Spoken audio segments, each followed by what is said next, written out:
In one of the preceding videos, I've spoken about 7 energies that we have identified in the course of our research that can either manifest themselves in one of the 7 deadly sins or one of the 7 communal qualities. In other words, holy and hellish patterns, vices and virtues, sinners and saints are all fueled by the exact same energies. The difference is exclusively the way how these energies are expressed.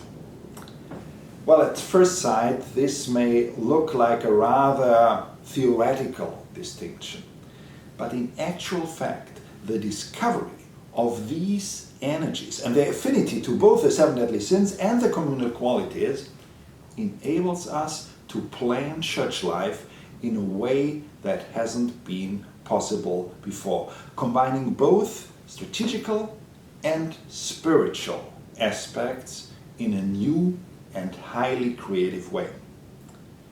Let me give you an example.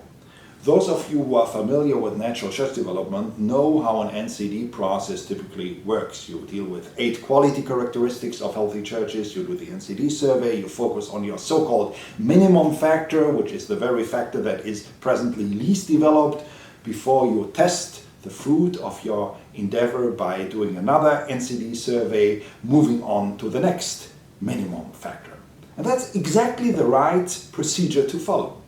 However, there always has been one problem. Once you have identified your minimum factor, be it loving relationships or empowering leadership or holistic small groups or whatever, you need people who have the energy to invest in these very areas. If you don't have people with this energy, you may see progress as well, but you certainly won't experience what all by itself growth is all about. Well, now it has become possible to follow a slightly different path.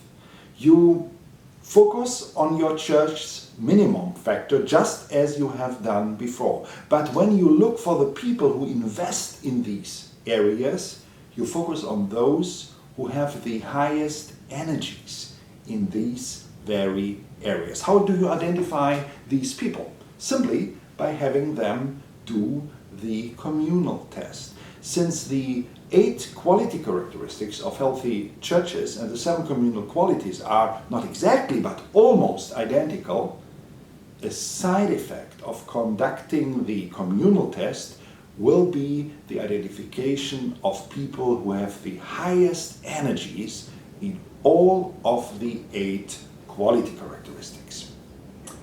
Frankly, we haven't developed the communal test for that purpose, but this has been one of the wonderful and unpredictable side effects of our research, which in the long run may turn out to be as relevant as the anticipated main effect.